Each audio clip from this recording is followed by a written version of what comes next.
बोलो सतगुरुदेव भगवान की जय। मेरे प्रिय आत्मनो, आप सबके हृदय में बैठे उस परमात्मा को मेरा कोटि कोटि प्रणाम। बोलो सतगुरुदेव भगवान की जय। पिछली वीडियो में मैं आपको हनुमान के बारे में बता रही थी, जो पूरी नहीं हो पाई थी। तो हनुमान केसरी नंदन पे शायद वो वहाँ तक छूटा था। वो केसरी नंदन क्यों कहते हैं उन्हें? केसरी कौन है? केसरी इस शरीर गले से ऊपर ऊपर क्या माना जाता है? सिर माना जाता है ना। अगर कोई गला काट देगा यहाँ से और गला कट के जो नीचे गिरेगा ऊपर का हिस्सा, उसको लोग क्या कहेंगे? सिर। तो जो गले से ऊपर परमात्मा का स्थान है, सहस्त्रार चक्र, वो किस कहाँ हुआ? सिर में। परमात्मा सिर में ही तो दिखते हैं ना, नीचे से प्रकट होके ऊपर की ओर परमात्मा इसी स्थान पे दिखते हैं। उसे केसरी कहते हैं। केस कहाँ होते हैं? सिर में।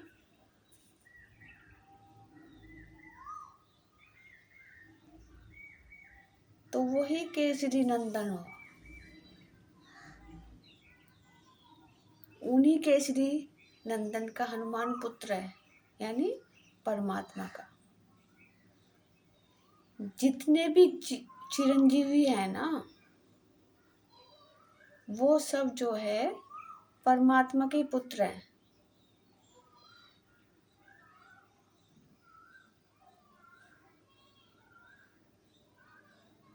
जैसे अश्वत्थामा हुआ, हनुमान हुआ, और परशुराम,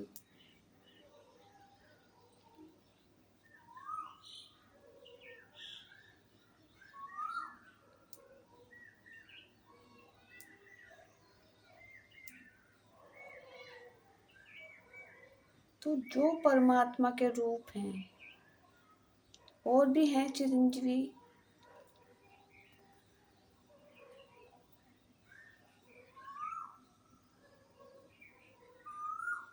राजा बलि,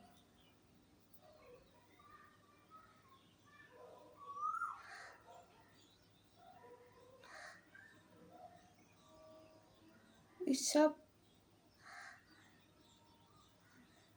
परमात्मा के जो हमारे शरीर में, जैसे सांस हुई हनुमान रूपी, और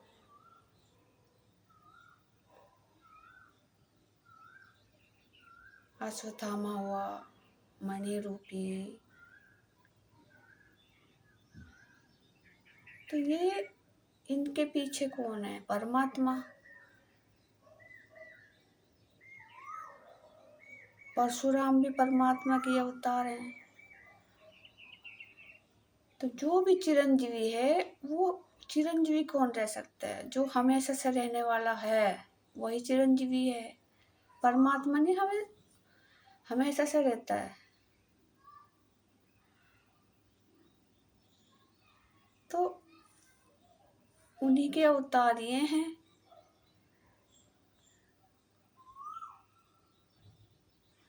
तो ये चिरंजीवी है, इसीलिए आत्मा चिरंजीवी है। आत्मा की भी तो कभी मृत्यु नहीं होती ना।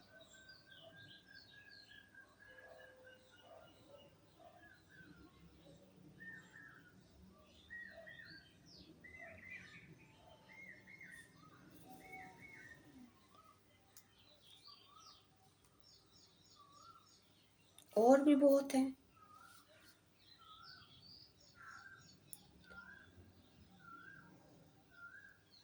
तो पहले हनुमान के बारे में बताती हूँ। जहाँ जो छूट गया था उसे पूरा कर लेते हैं पहले।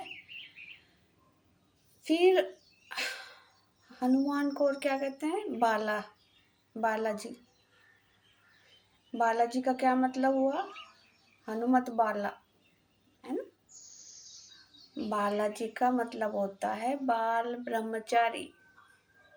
बाल ब्रह्मचारी को ही बालाजी कहते हैं। हनुमान जी बाल ब्रह्मचारी थे ना, तो उन्हें बालाजी कहते हैं।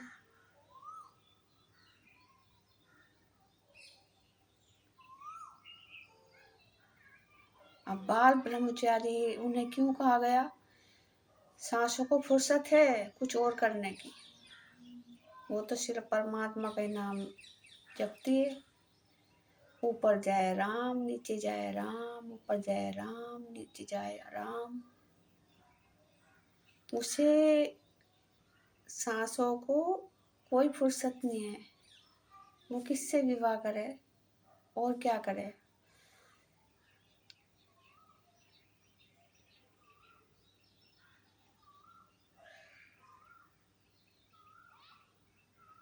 तो बालाजी का मतलब है बाल ब्रह्मचारी, ठीक है।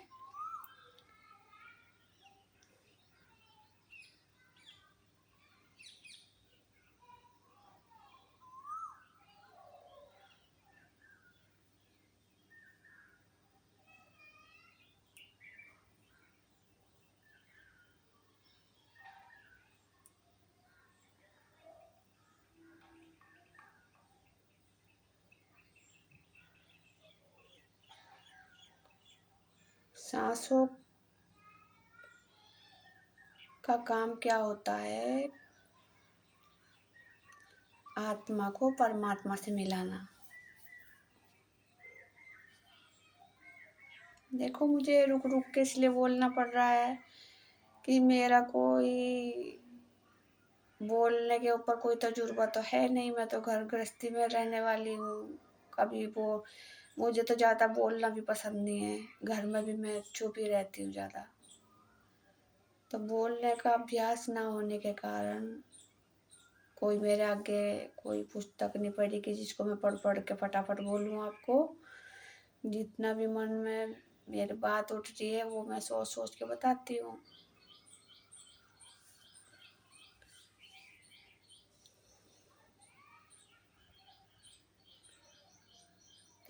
तो योग ही तो विवाह होता है, और जो योग करवाते हैं वो तो परमात्मा से ब्रह्मचारी रहते हैं,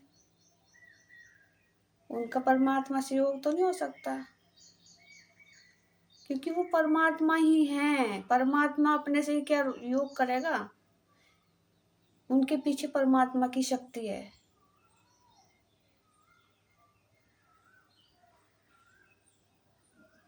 तो उसे ब्रह्मचारी कहते हैं। क्या एक आदमी खुद से शादी कर सकता है, तो जो परमात्मा के ही रूप हैं उनका योग कैसे होगा, उनका विवाह कैसे होगा, तो ब्रह्मचारी हैं।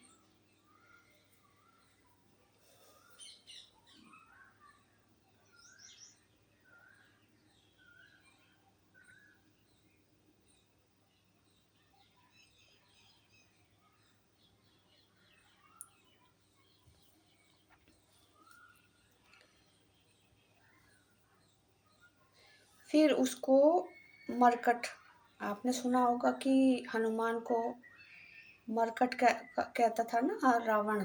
मरकट, मरकट का मतलब है जब इंसान की मृत्यु हो जाती है तभी उससे सांस अलग होती है, यानी कि तभी सांस कटती है, उस शरीर से सांस अलग हो जाती है, कट जाती है, उसे मरकट कहते हैं।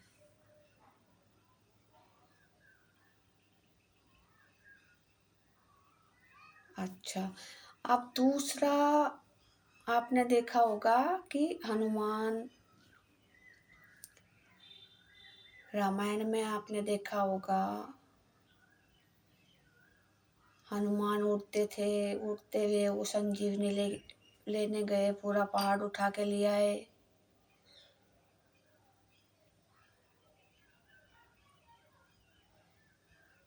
जब वो सूरसा के पास गए तो उनके मुंह में फिर आए थे ना, वो छोटे से बन के। पहाड़ उठाने वाला हनुमान इतना छोटा भी हो जाता है, बड़ा भी हो जाता है, गायब भी हो जाता है। वो हनुमान में शक्तियाँ थी। तो उड़ता था वो, इसलिए पवन पुत्र था वो। सांसों में क्या बहती है? वायु। वही तो उड़ती है ना।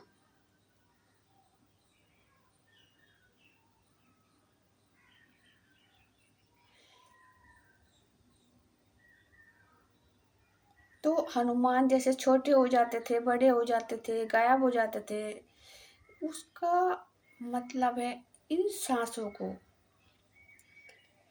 आपकी जो ये सांसें हैं, इसको आप कितनी भी छोटी कर लो, कितनी भी बड़ी कर लो, जल्दी जल्दी लोगे तो छोटी हो जाएगी। और इसको अपने सांसों को रोक लो, खींच लो, कितनी भी देर तक खींच के इसे बिल्कुल बंद कर लो, हो जाएगी लंबी, लंबी हो जाएगी। कहते हैं ना, एक सांस में कितनी गिनती गिन लो,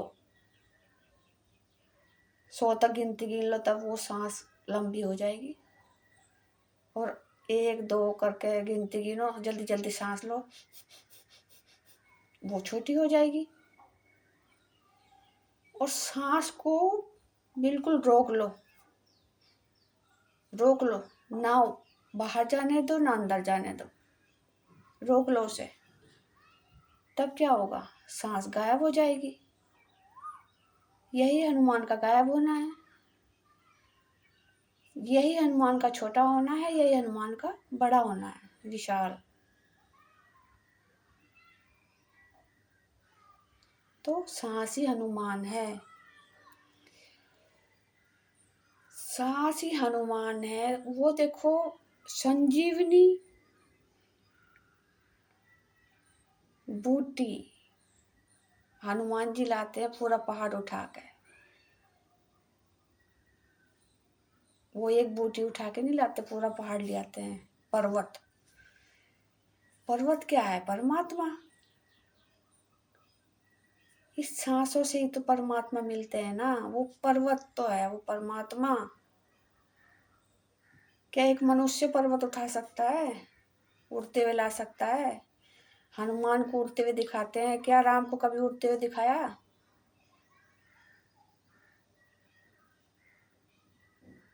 लक्ष्मण को उड़ते हुए दिखाया? उनको तो कंधे में बिठा के लाते हैं।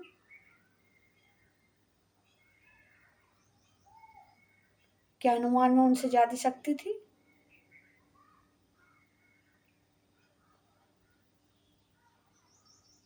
या राम में, लक्ष्मण में उनसे कम शक्ति थी?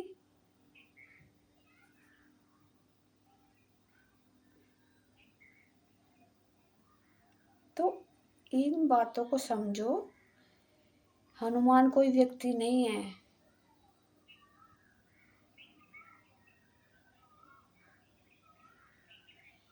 उसको वानर क्यों कहते हैं?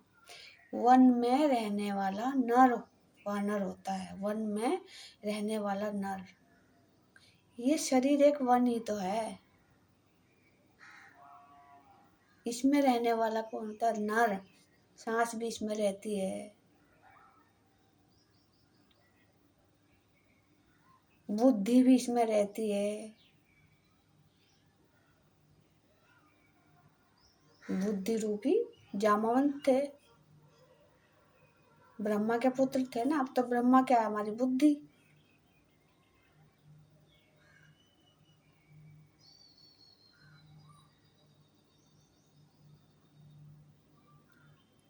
अंगद भी इसी वन में ही रहते हैं। साधना में जब अंग गद गद होने लगे, अंग फड़कन लगता है, गद गद झूमने लगता है मस्ती में परमात्मा की। तो अंगद का पैर भारी क्यों दिखाते हैं वो?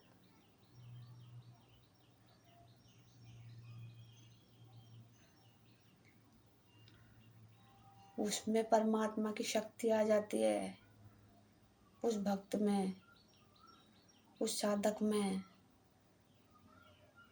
जो परमात्मा की तरफ बढ़ता है ना, तो परमात्मा की शक्तियाँ उसमें आने लगती है। तो वही नर रूप क्यों दिखाया उसका? क्योंकि नर में, इस शरीर रूपी इंसान में तो ये सारी चीजें हैं। सांस भी इसी शरीर में है, बुद्धि भी इसी शरीर में है, मन भी इसी शरीर में है, इंद्रियां भी इस शरीर में है। इस इंद्रियों में वो सब फिट है।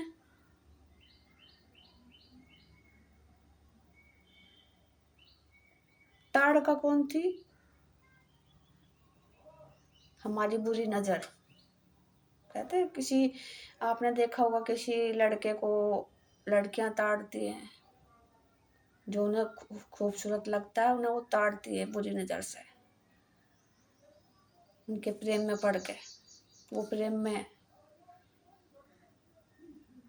पड़ के उनकी नजर बुरी हो जाना ही वो ताड़का है। आदमियों की बुरी नजर होगी तो वो ताड़कासुर है। वो कौन रहता है? इसी वन में ही तो रहते हैं, वन रूपी शरीर में ही तो रहते हैं। तो वन वानर, वन में रहने वाले नर। नर क्या है? इंसान। तो इसी रूप में ही दिखाते हैं सबको, जामवंत को, सुग्रीव को, बाली को, हनुमान को, ताड़का को।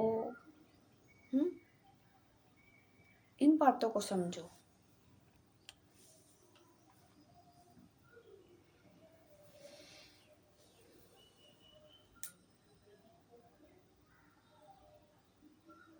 राक्षस भी इसी वन में है, वानर भी इसी वन में है, परमात्मा भी यही मिलेंगे। इससे बाहर कुछ नहीं मिलेगा। देवता भी इसी वन में। एक ब्रह्मांड बाहर है और एक ब्रह्मांड हमारा शरीर।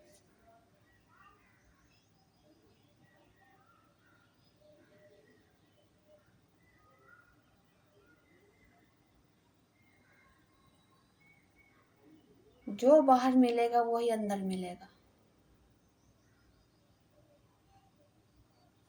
अंदर सत्य है, बाहर माया। फर्क इतना है।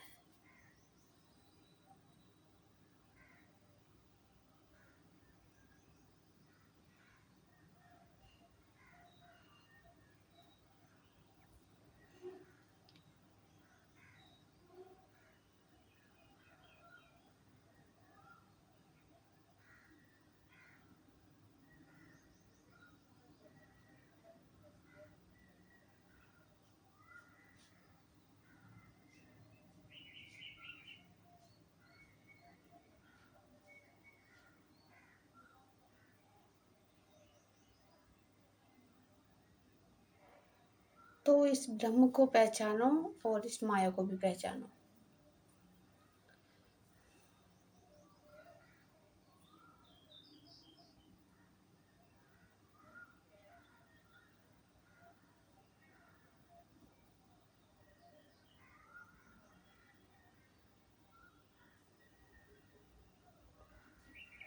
हनुमान का फल खाना क्या है?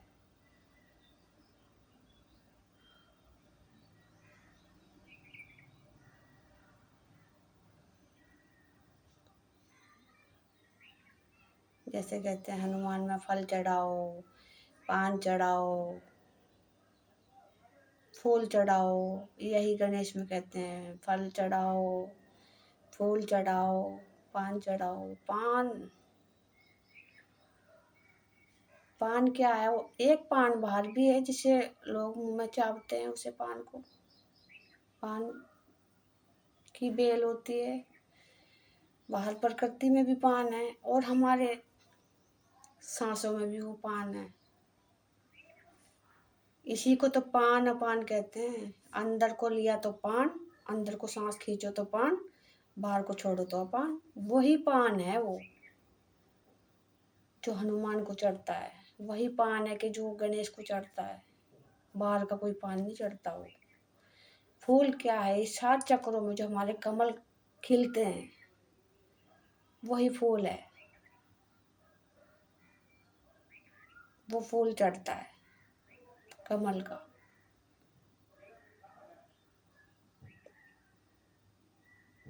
कमल का फूल सांसों के द्वारा ही तो खिलते हैं। 7 चक्र किससे जागृत होते हैं? सांसों से।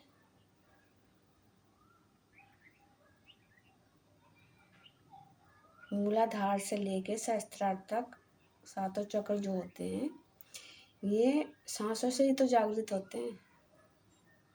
तभी तो कमल खिलता है इसमें, तो वो फूल चढ़ता है इसमें। फल क्या है? ये जो ज्ञान है यही तो परमात्मा का फल है।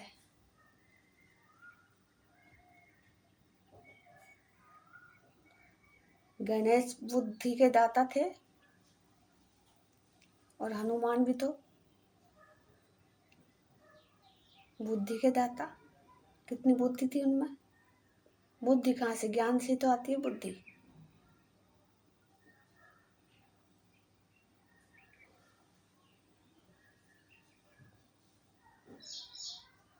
तो यही फल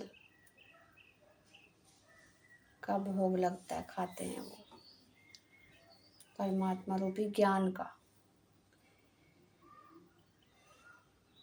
यही मतलब है इसका।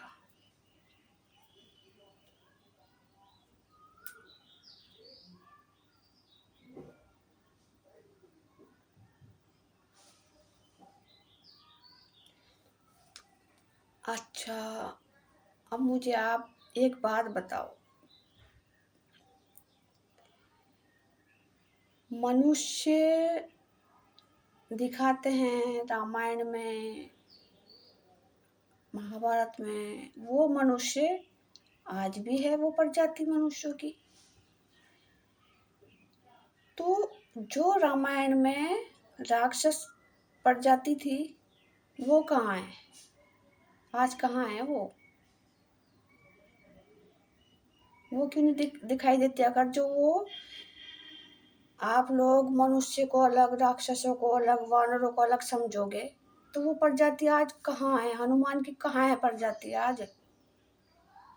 कहाँ है वो हनुमान का परिवार, सुग्रीव का परिवार, बाली का परिवार? आदमी जैसे होने चाहिए ना वो भी, कहाँ है वो? राम मनुष्य जैसे थे, मनुष्य रूप में थे, आज भी मनुष्य हैं वो, हैं? वहाँ सवारियां घोड़ों की होती थी, हाथियों की होती थी, वो आज भी हैं। लेकिन जो राक्षस थे वो प्रजाति कहाँ गई आज? कोई ना कोई तो होना चाहिए ना। रावण मर गया था तो विभीषण तो था, वो भी तो राक्षस ही था ना, उसी परिवार से।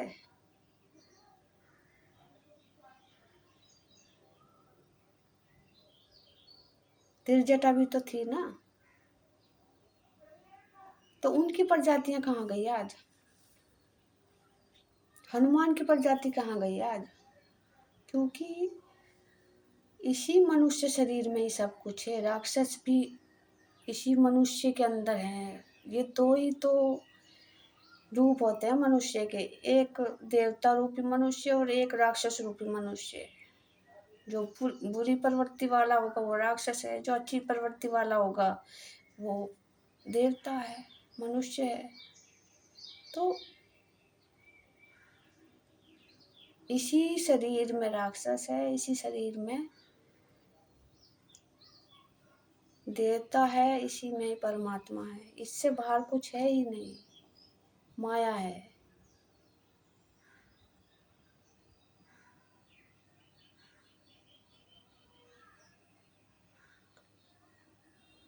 जैसे वानर कहते हैं, वानर देखो बंदरों को भी कहते हैं आप, तो बाहर माया ने भी बंदर तैयार कर रखे हैं, वो भी तो वन में ही रहते हैं ना वानर।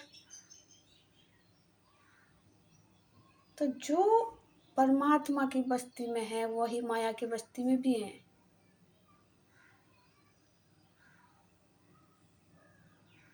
बस आपको समझना है कि हमने माया की बस्ती में जाना है या परमात्मा की बस्ती में जाना है।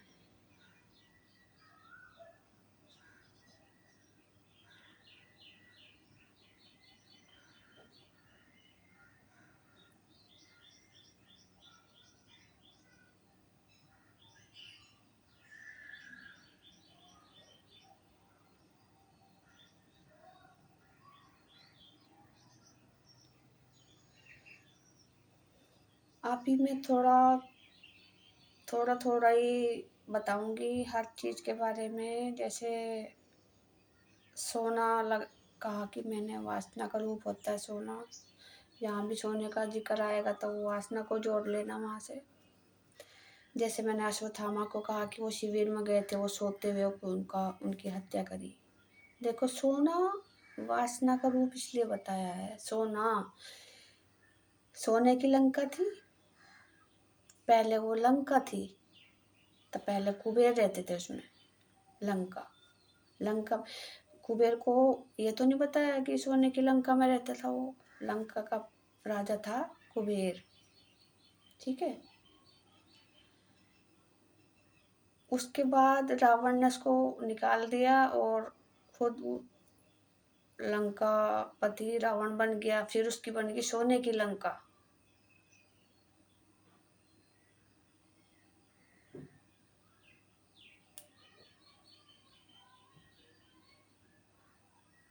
सोना वासना का रूप होता है, क्योंकि रात को ही वासना जागृत होती है, इसको उसको सोने का नाम दिया गया है। जैसे मान लो सोने का हिरण, मारिच था ना सोने का हिरण,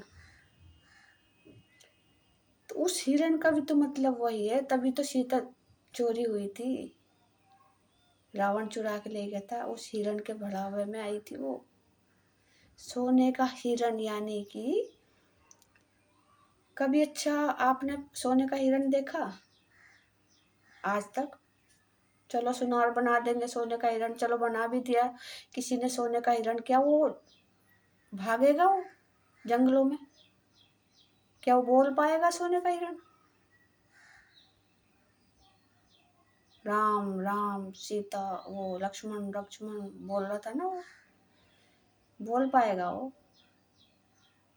तो आप ये सोचो कि सोने के हिरण के पीछे राम गए धनुष लेके, तो सोने का हिरण वासना को लेके ही है। उस टाइम जो है सीता, ये पूरी रामायण सीता के ऊपर ही है। वासना का, चाहे वो संध्या हो या उसकी छाया रह जाए, लेकिन वासना दुखी करती है। तो सीता को हिरण ने छला, हिरण सोने का हिरण क्या कौन था? वो मारीच, राक्षस था ना मारीच, वही सोने का हिरण बना था। वो छलने के लिए आया था, रावण ने उसको भेजा था। तो रावण क्या? हमारी वासना। और मारीच क्या है? हमारा मन। हमारा मन मारीच है, मन ही तो मारीच है ना, वही तो छलने आता है, उसी से तो चले जाते हो। वही तो तुम्हें परमात्मा से मिलने नहीं देता, मन ही तो तुम्हें वासना में बहा रहा है।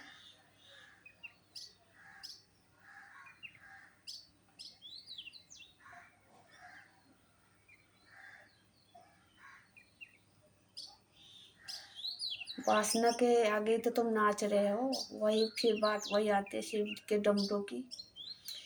शिव का डमरू बजता है और वासना नाचती है। शिव का शंकर का।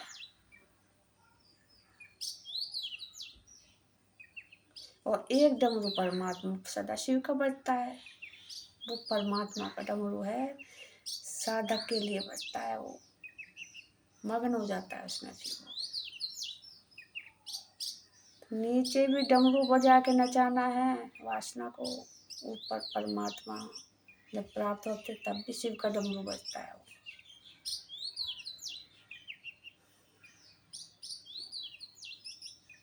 विष ही अमृत है, इसको विष बना लो या अमृत बना लो, वो तुम्हारे हाथ में है। शंकर बना लो या सदाशिव बना लो, तुम्हारे हाथ में है।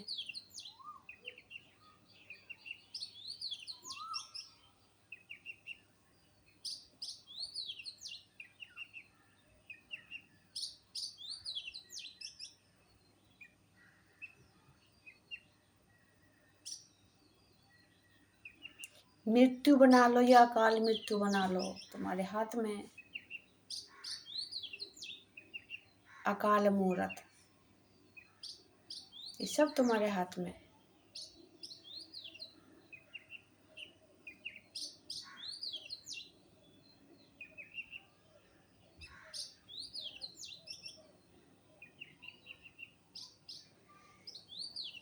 वासना भी गलत नहीं है, क्योंकि वासना में भी तो परमात्मा है, उसी की तो सारी शक्तियां हैं, लेकिन हिसाब से।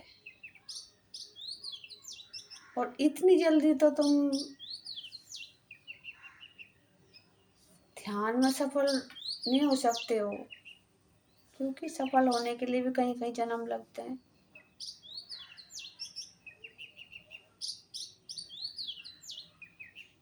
मैं इतनी जल्दी सफल हुई, मेरे पीछे कई सालों की तपस्या है, कई जन्म लगे मुझे भी।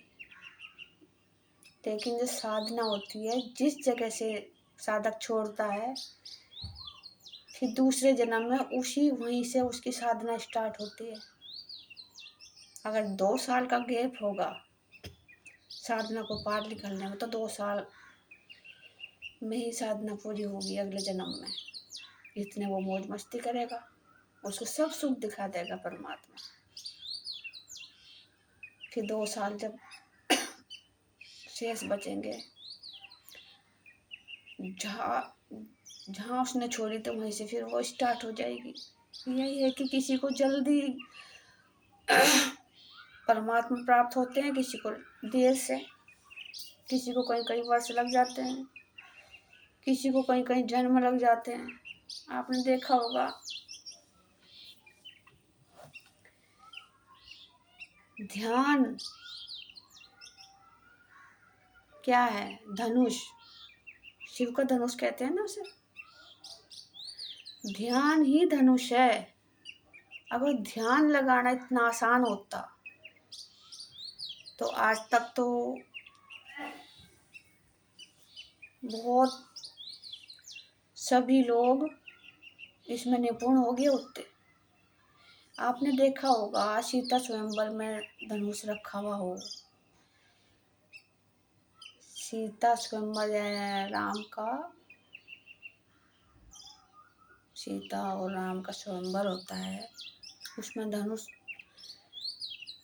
उठाने का दिखाया गया है। तो धनुष किसी पे उठता नहीं है, वो कितने बड़े बड़े योद्धा आते हैं उसे उठा नहीं पाते हो। यही दूसरा रूप महाभारत में भी दिखाया गया है। धनुष में पहले वो धनुष को उठाते हैं, वो किसी पे हिलता नहीं, उसमें भी बहुत बड़े बड़े योद्धा लगते। सेम कहानी जो रामायण की थी वही महाभारत में है। कौन उठाता है? एक योद्धा की कहानी एक सीरियल में आती है, चाहे वो महाभारत में देखो या रामायण में देखो या किसी और चीज में, एक योद्धा की कहानी होगी वो। तो रामायण में शिव का धनुष किसने उठाया था? सीता ने। पहले तो सीता ने शुरुआत करी थी ना, राम ने तो उसमें प्रतिज्ञा चढ़ाई थी। प्रतिज्ञा चढ़ाने का मतलब है ध्यान को आगे ले जाना। लेकिन धनुष की शुरुआत किसने करी थी? सीता ने उठाने की। तभी तो जनक ने उसका विवाह तय करा था। योगी जनक है। जनक ही तो उन दोनों का योग करवाता है ना, जन्म दिया था सीता को। तो रामायण सीता की कहानी है और महाभारत में जो योद्धा है वो कर्ण है। वो कर्ण की कहानी है।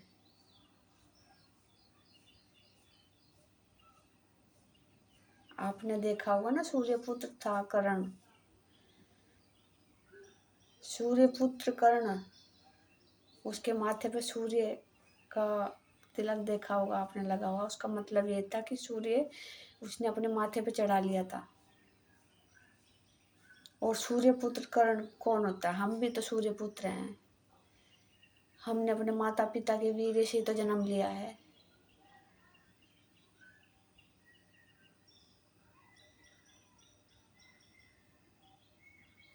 तो वही वो कर्ण है। कर्ण में भी दो रूप दिखा रखे एक साथ ही। कर्ण, कर्ण कान को भी कहते हैं। लेकिन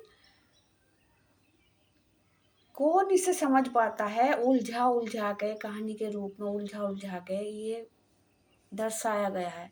अगर जो सब आसानी से बता देते तो संतों की पहचान कैसे होती?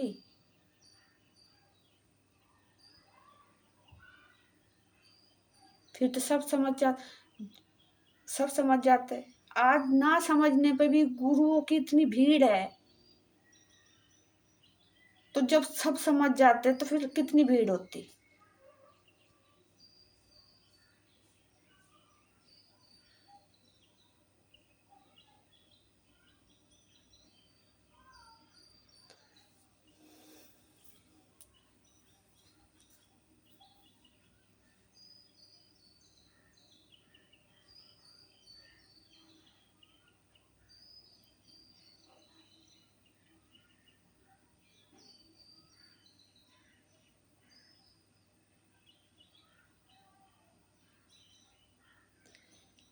सीता की कहानी में थोड़ा थोड़ा करके ही अगली वीडियो में बताऊंगी। बाकी पूरा डिटेल में मैं टीवी के द्वारा उसमें जो सीन आएंगे उसमें मैं समझा सकती हूँ आपको। लेकिन मुँह से समझाने में और देखा के समझाने में बहुत अंतर होगा। क्योंकि अक्सर मैं तो मोटा मोटा ही तो याद होगा मेरे, कोई बारीकी से तो मैं बता नहीं सकती हूँ। तो कुछ मैं चित्रों में भी समझाऊंगी आपको, महाभारत के भी और रामायण के भी। अगर देखो, मैं आपको हर चीज समझाने लग जाऊं, मेरे को भी परमात्मा ने उतना समझाया जितना जरूरी है। जितना आप लोगों के लिए जरूरी है उतना ही मुझे समझाया। इससे फालतू नहीं समझाया।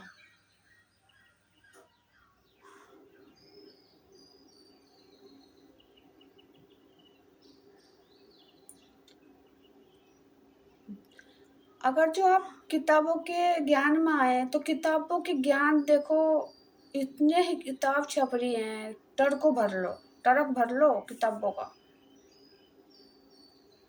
कितने दिनों में पढ़ पाएंगे वो किताब? मेरी तो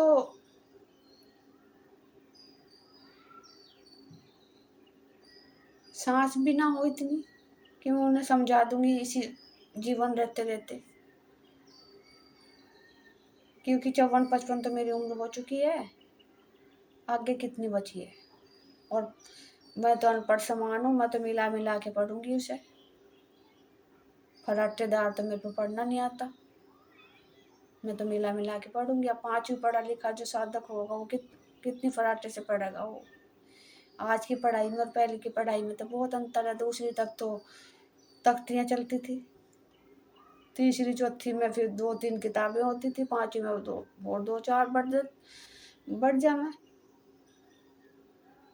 तो पहले इतनी पढ़ाई नहीं थी, अब तो बहुत तरक्की कर ली पढ़ाई ने। अब तो दूसरी तीसरी क्लास का जो बच्चा होगा उसका सामना नहीं करा जाता। तो इतनी किताबों को जब मैं पढ़ पढ़ के देखो, पुराण कितनी मोटी मोटी पुराण है, कितनी मोटी मोटी वेद हैं, गीता है और बहुत सी किताबें हैं। अगर जो मैं सबको पढ़ पढ़ के आपको बताऊंगी, हर ज्ञान आपको बताऊंगी, कितने वर्ष लग जाएंगे, आपकी भी जिंदगी खत्म हो जाएगी, मेरी भी जिंदगी खत्म। मैंने तो चलो परमात्मा को पा लिया, लेकिन आप तो अभी रह ही रहे। लेकिन इन सांसों का कोई भरोसा है?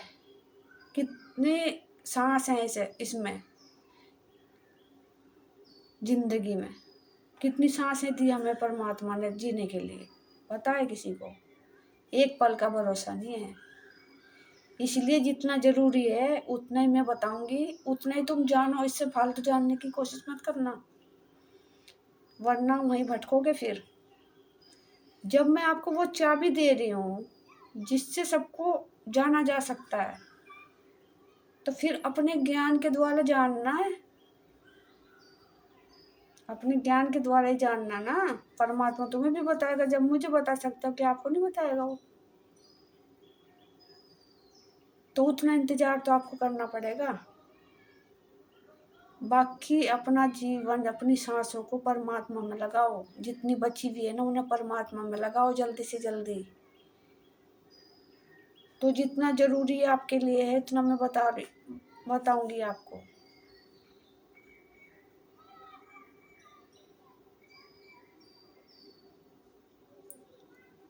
एक एक तो 80 साल के भी पढ़े होंगे और उनके कानों में थोड़ी बात भी पड़ गई, क्या पता उनका जीवन सुधर जाए।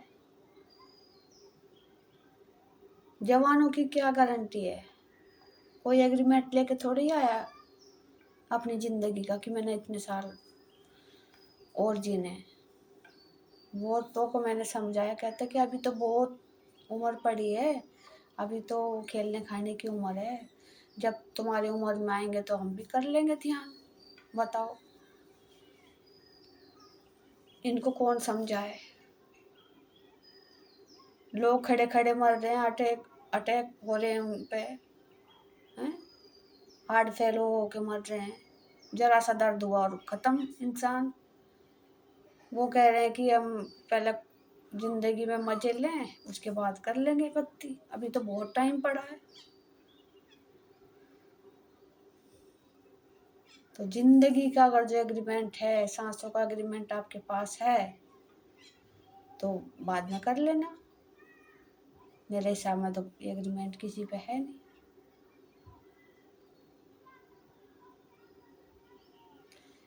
तो कबीर के दोहे में भी ये बात कही, काल करे सो आज कर, आज करे सो अब, पल में परले होएगी, बहुरी करोगे कब।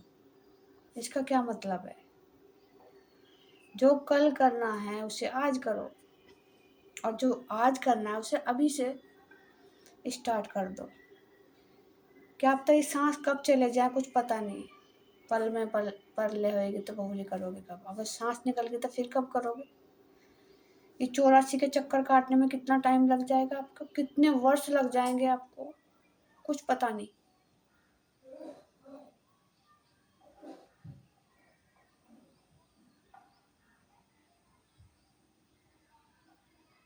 तो कल के चक्कर में ना पड़ो, प्रकृति भी देखो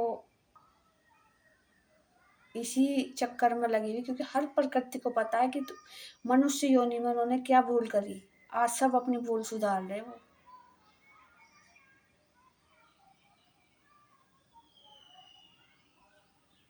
जो फूल कल खिलेगा उसकी कली आज ही तैयार होती है। जो फूल कल को खिलेगा उसकी कली आज ही तैयार हो जाती है। वो इस नियम पे अब आ गए हैं, क्योंकि टक्कर लग गई। चाहे वो बोल नहीं सकते लेकिन समझते सब हैं वो। हर प्रकृति समझती है इस बात को कि उन्होंने क्या गलती करी।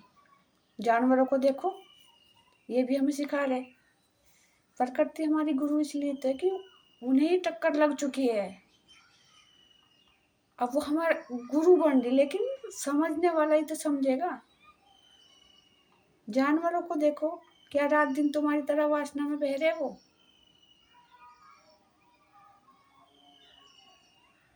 जब संतान की इच्छा हो तब वो संभोग करते हैं।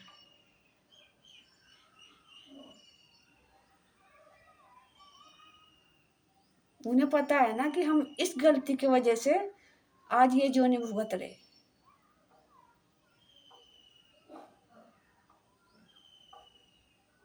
बाहर जोनियों को देखो कितना दुख भुगतना पड़ता है। बाहर निकल कर तो देखो, संसार में आजकल इतनी कड़वी धूप है, तपती धूप है, किसी पे छावा नहीं है बांधने का। डंगरों को तो बांधते हैं कि दूध महंगा हो रहा है, पर उनके डंगरों को देखे ना, धूप में तपते हैं वो। भैंसों को तो बांध भी देते हैं अंदर थोड़ा बहुत, कोई पल्ली बांध के, वो तपती धूप में पल्ली बांध के उसकी छांव में बांधता है। पल्ली की छांव कैसी होती है, तपता है उसमें डंगर। और जो गाय वाला धन होता है, गोखा डंग, कहते हैं कि इनको तो धूप नहीं लगती, इन्हें गर्मी नहीं लगती। अरे क्यों नहीं लगती इन्हें गर्मी? वो धूप में खड़े रहते हैं। यही जिंदगी तुम्हारी होगी अगर जो परमात्मा को समझ नहीं पाए तो। जब ठंड में तुम्हें रजाई मिलती है अंदर और ऊपर बारिश पड़ती है और इतने मोटे मोटे ओले गिरते हैं उस टाइम पे, जो बाहर जानवर हैं, पक्षी हैं, पेड़ों में घोंसलों में रहते हैं पक्षी, उनके सिर में जब ओले पड़ते हैं कितनी तड़प तड़प के मृत्यु होती है उनकी। कभी प्रकृति की तरफ देखो तो सही, कितना दर्द है उनमें। झोट्टा जब ओवरलोड, उसमें वजन, कमाई के चक्कर में, इंसान को तो कमाई चाहिए, पैसा चाहिए, वो दूसरे को जान क्या है, जो आत्मा तुम में है वही उन जानवरों में भी है।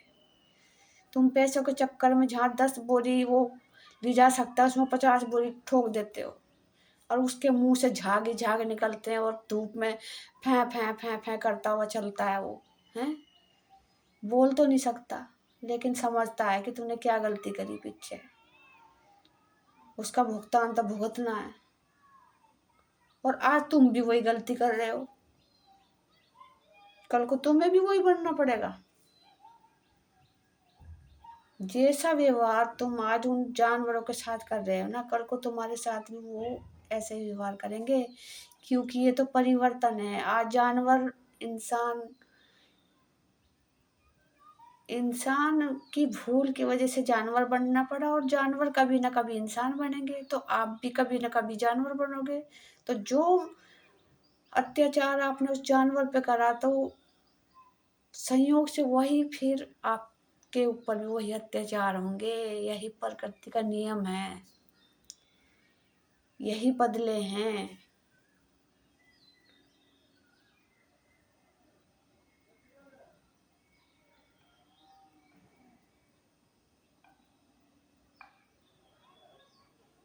आज तुम उन्हें खाओगे, कल को वो तुम्हें खाएंगे।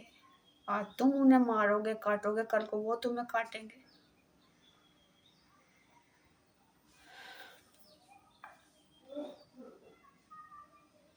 जो दर्द वो आज सह रहे हैं, कल को वो दर्द तुमको सहना पड़ेगा।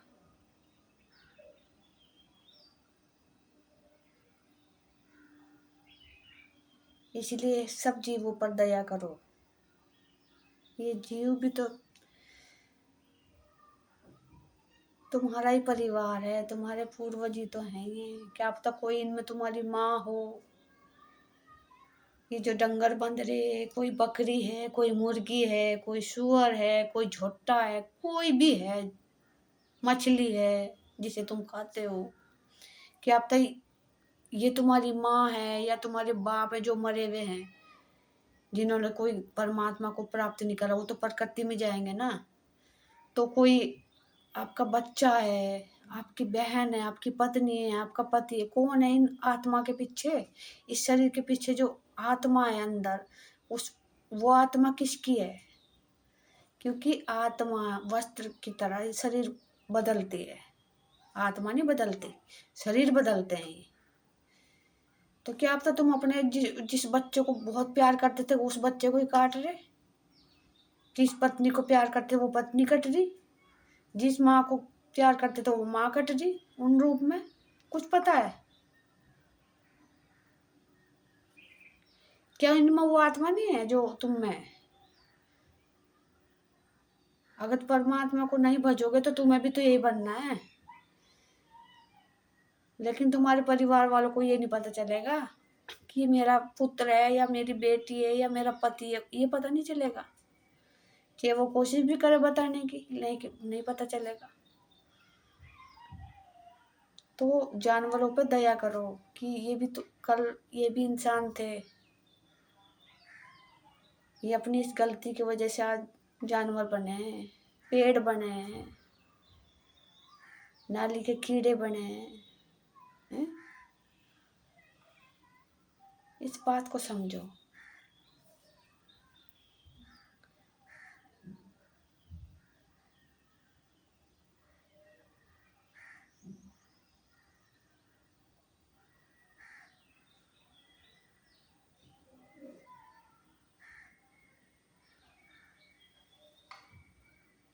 मछली के गले में कांटे फंसा फंसा के खाते हो ना, खींच खींच के। अपने गले में कांटा एक फंसा के देखो और ऊपर से खींचो, कितना दर्द होता है। कभी उस दर्द को अपने आप महसूस तो करो। गाय भैंसों को काट काट के मार के खाते हो ना, कभी अपनी गर्दन पे भी तो छुरी चला के देखो। मुर्गी को मार के, सुअर को मार के खाते हो ना।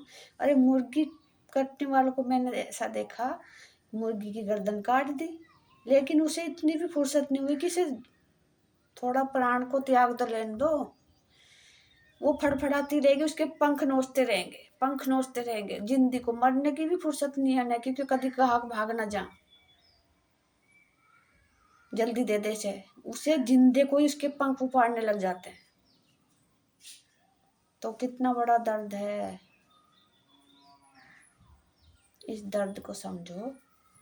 सुअर मारने वालों को पता है, देखा गया सुअर को मार दिया और ग्राहकों की भीड़ न टूटे, भाग न जाए, उस अधमरे सुअर को ही डंडे में लटका के उसे नीचे से आग जला के उसे घुमाते हैं वहीं, वो चैं चैं चैं चैं करता रहता है।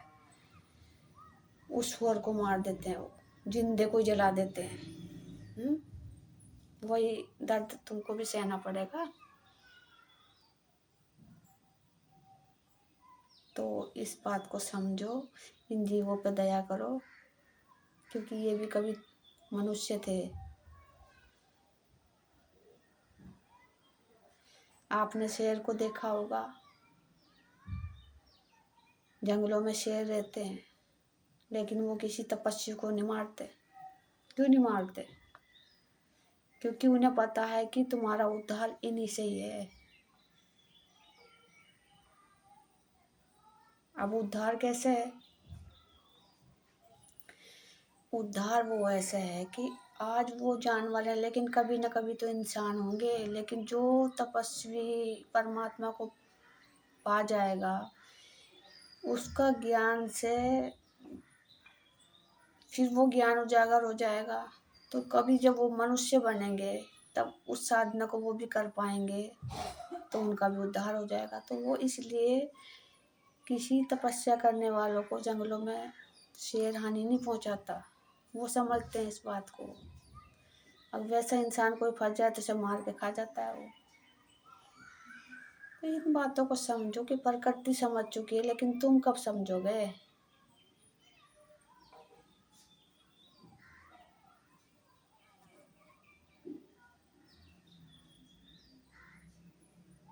आज की वीडियो में इतना ही, फिर मिलूंगी कल को, क्योंकि थोड़े घर के भी जानवरों को घास पानी घेरना होता है। आज तो वैसे भी लेट हो गई हूँ मैं। आपने मुझे सुना, आपका बहुत बहुत धन्यवाद। आप कल की वीडियो में फिर मिलूँगी, तब तक के लिए मेरी आपको राम राम।